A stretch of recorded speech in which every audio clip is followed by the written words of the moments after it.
Hello बच्चों, कैसे हैं आप। उम्मीद है कि सब अच्छे होंगे और बोर्ड की प्रिपरेशन कर रहे होंगे। अब ठंडियाँ धीरे धीरे जा रही तो आपकी प्रिपरेशन और बढ़नी चाहिए और आप तेज़ी से प्रिपरेशन करें ताकि अब एग्ज़ाम में समय नहीं रह गया है। 15 फरवरी से जैसा कि आप लोग जानते हैं डेट आ गया है, तो उसी तरह से हम लोग भी तैयारी करेंगे, थोड़ा फास्ट करेंगे। और आज हम लोग करेंगे बेटा मैथ में क्लास 10 के लिए मैथ का जो है हाइट एंड डिस्टेंस से कुछ क्वेश्चन करेंगे जो कि ट्रिग्नोमेट्री पर बेस होता है और इसे एक आध क्वेश्चन आते हैं जरूर से। तो आज उस क्वेश्चन को हम लोग देखेंगे, ठीक है। तो सबसे पहले आप लोग वीडियो पास करके क्वेश्चन नोट कर लें, उसके बाद हम लोग चलते हैं आगे। चलिए आइए सॉल्यूशन देखते हैं। सबसे पहले हाइट एंड डिस्टेंस के क्वेश्चन में बच्चों एक प्रॉब्लम ये होती है कि बच्चे ज़्यादातर क्वेश्चन को समझ नहीं पाते हैं, उसका फिगर नहीं ड्रॉ कर पाते हैं। अगर फिगर ड्रॉ कर लें आधा क्वेश्चन सॉल्व हो जाता है, ठीक है। तो सबसे पहले हम लोग फिगर ड्रॉ करने की बात करेंगे, ठीक है। अच्छा, सॉल्यूशन नंबर 1 देखते हैं। कह रहा if a pole 6 metre height, तो सबसे पहले हम जो क्वेश्चन में लिखा है वो बनाएंगे। एक पोल बनाएंगे जो कि 6 मीटर ऊंचाई का है, ठीक है। इस पोल का नाम रख देते हैं, मान लीजिए ए बी, ठीक है। Cast a shadow 2.3 metre long, तो मान लीजिए सूरज इधर है तो इसकी परछाई इधर बनेगी, तो ये जो है यहाँ पर ऐसे परछाई बना, ठीक है। तो सूरज की रोशनी ऐसे जहां जा रही है वहां ये परछाई बना, ठीक है। अच्छा, और ये दिया है 2√3 मीटर लॉन्ग, एक शेडो बना रहा है इसका परछाई, ठीक है। अब तो ये फिगर बन गया, अभी क्लियरली है, आप फिगर देखकर समझ जाएंगे पाइथागोरस थ्योरम इसमें लगेगा, ठीक है। कह रहा है कि then find the sun's angle of elevation. Sun's यानी यहां से आप सूर्य को देखने के लिए जो एंगल बनाएंगे वो एंगल कितना है। एंगल ऑफ एलिवेशन का मतलब कि ऊपर देखने के लिए जितना आप उठाते हैं अपनी आंख को उतना हॉरिजॉन्टल से, ठीक है। तो लेट थीटा, तो यहां पर मान लेते हैं let theta be the angle of elevation, ठीक है। थीटा मान लेते हैं। अब देखिए यहां पर थोड़ा सा ट्रिग्नोमेट्री का यूज होता है। अगर ये थीटा है तो इसके लिए ये ए बी क्या होगा, ये हम सी मान लेते हैं। मान लीजिए कि सी पॉइंट पे ये लास्ट इसका शैडो बन रहा है, तो ये ए बी इसके लिए थीटा के लिए क्या होगा, परपेंडिकुलर होगा, ठीक है। और बी सी क्या होगा, बेस होगा, ठीक है। तो परपेंडिकुलर और बेस हमको दिया है, तो थीटा के लिए ऐसा कोई ट्रिग्नोमेट्रिक रेशियो हम लेंगे जो कि जिसमें परपेंडिकुलर हो और बेस हो।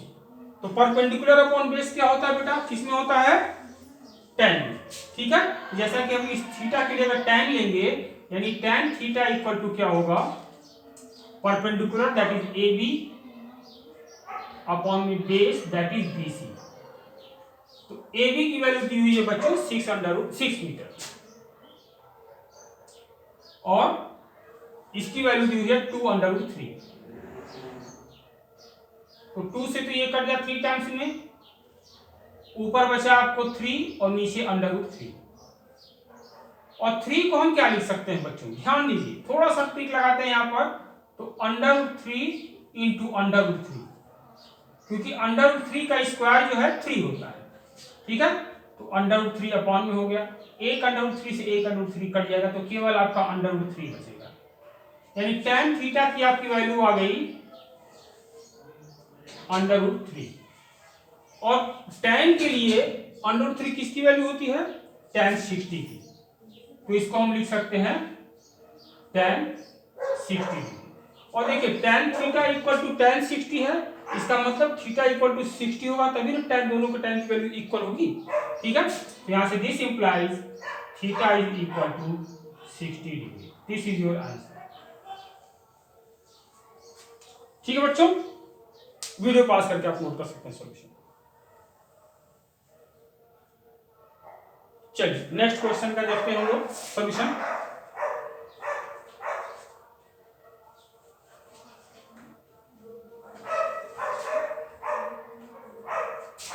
सॉल्यूशन नंबर 2, जैसा कि मैंने बताया कि आप लोग फिगर अगर बना लेंगे तो सॉल्यूशन सॉल्व इजी हो जाता है। ठीक है, a state highway leads to the foot of a tower.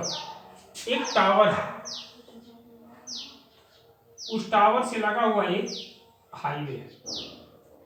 ठीक है, a man standing on the top of the tower, यहां पर वो खड़ा है।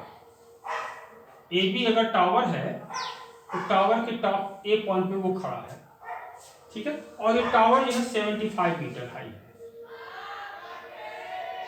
ठीक है, observe two cars at angles of depression of 30। Angle of depression का मतलब आप ऐसे सीधे खड़े हो, नीचे देखने के लिए आप जितना आंख को झुकाते हैं वो आपका एंगल ऑफ डिप्रेशन है। ठीक है, तो दो कार हैं, एक कार यहां पर है मान लीजिए और एक कार यहां पर है। मान लीजिए एक कार सी पर है और एक कार डी पर है। तो कह रहा है कि अब इस कार को देखने के लिए वो जितना अपना आंख झुकाता है डी वाले कार को, ये एंगल ऑफ डिप्रेशन ये इसका 30 डिग्री है। मान लीजिए इसको थीटा 1 मान लीजिए, और इस कार को देखने के लिए वो जितना आंख झुकाता है ये मान लेते हैं थीटा 2। ठीक है, तो डी वाले कार को देखने के लिए थीटा 1 एंगल ये आंख झुकाता है, तो थीटा 1 की वैल्यू दी हुई है 30 डिग्री और थीटा 2 की वैल्यू दी हुई है 60 डिग्री। ठीक है, approaching the foot of the tower, tower के फुट की तरफ दोनों आ रहे हैं। If one car is exactly behind the other, एक कार ठीक इसके पीछे है, ऑन द सेम साइड, इसी साइड में, टावर की इसी साइड में। ठीक है, of the tower, find the distance between the two cars, इन दोनों कार के बीच की डिस्टेंस आपको बतानी है। ठीक है, अच्छा चलिए, जैसा कि इसमें दिखाई पड़ रहा है BD और ये इधर AE रख देते हैं नाम इसका, और AE दोनों पैरेलल है और ये एक ट्रांसवर्सल हो गया। तो ये थीटा 1 और थीटा 1 ये दोनों बराबर होगा, और अगर ये थीटा 2 है तो ये थीटा 2 हो जाएगा। ठीक है बच्चों, क्योंकि दो पैरेलल लाइंस को एक ट्रांसवर्सल जब काटती है तो ये दोनों जो है अल्टरनेट इंटीरियर एंगल दोनों इक्वल होते हैं। तो ये थीटा 1 हो गया, ये थीटा 2 हो गया, और थीटा 1 थीटा 2 की वैल्यू दी हुई है। अब हम इजीली निकाल सकते हैं। Late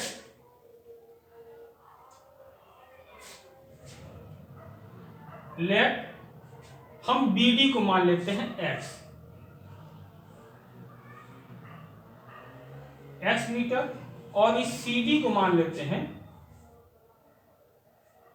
y metre.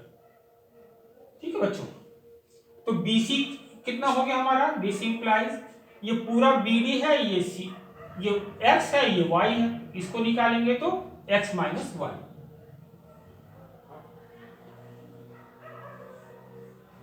BC is equal to x minus y metre. ठीक है बच्चों, आइए अब दो ट्राइंगल हमको मिल गए, ABC और ABD, तो लिखेंगे इन ट्राइंगल ABC में देखेंगे ये 90 डिग्री हम अज्यूम कर लेते हैं क्योंकि 90 डिग्री होगा ही। तो अब इसके लिए हमको ये मालूम है x माइनस y और ये हमको मालूम है y, तो परपेंडिकुलर और बेस मालूम है, तो इसके लिए tan ले लेंगे हम, क्योंकि tan इज इक्वल टू क्या होता है, परपेंडिकुलर अपॉन में, और tan किसके लिए लेंगे, थीटा 2 के लिए। तो क्या मिल जाएगा हमको, परपेंडिकुलर अपॉन में बेस, यानी AB अपॉन में BC, और AB की वैल्यू दी है बच्चों 75 और BC हमने निकाला है x माइनस y, और tan थीटा 2 की जगह क्या लिखते हैं, थीटा 2 की वैल्यू 60 डिग्री दी हुई। ठीक है, अच्छा आइए आगे देखते हैं। tan 60 की वैल्यू क्या होती है बच्चों, √3, और ये क्रॉस मल्टीप्लाई करेंगे तो इससे मल्टीप्लाई हो जाएगा x minus y is equal to 75। इसको इक्वेशन नंबर 1 मान लेते हैं। ठीक, नेक्स्ट ट्राइंगल ABD में लेंगे हम।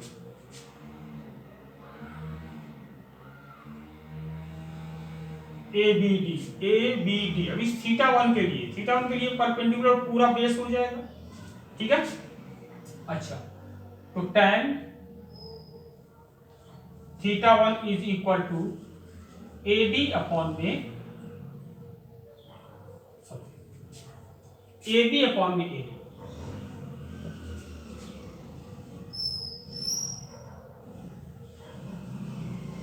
ठीक है, और tan θ1 की वैल्यू कितनी हुई है 30 degree is equal to AB की वैल्यू 75 और AD की वैल्यू हमने माना है कितना x माना, पूरा AD equal to BD equal to x माना है। AD में BD होगा बच्चों, इसको BD कर लेते हैं बेस पूरा। ठीक है, अच्छा BD की वैल्यू हम लोगों ने माना है x। ठीक है, और tan 30 की वैल्यू क्या होती है 1 अपॉन में √3, ये हो गया 75 अपॉन में x, क्रॉस मल्टीप्लाई करेंगे तो x की वैल्यू क्या आ गई बच्चों 75 √3।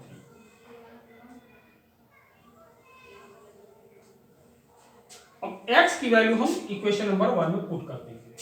Put the value of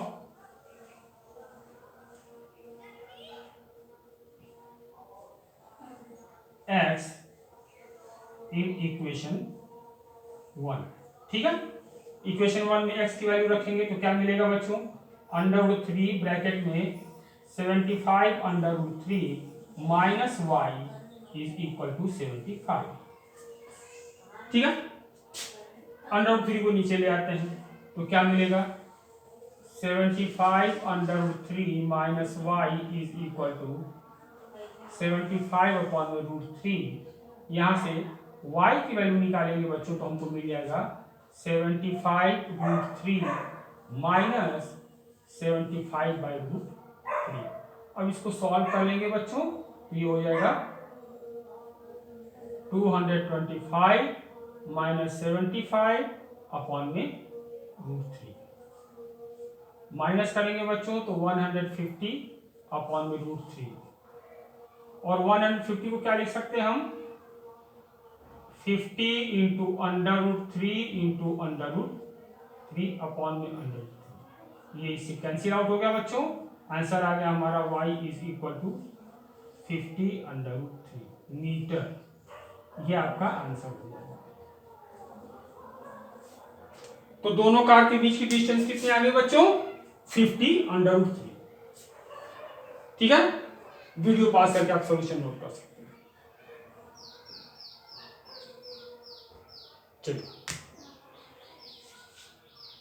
video अच्छा लगा हो बच्चों, क्वेश्चन पसंद आया हो, क्वेश्चन अच्छा हो तो आप इसको लाइक कर दें, शेयर कर दें और सब्सक्राइब कर दें तो और अच्छी बात है, ताकि मेरा सारा वीडियो आप तक पहुंचता रहे और आपको बोर्ड के प्रिपरेशन में आपको हेल्प मिले। Okay, thank you.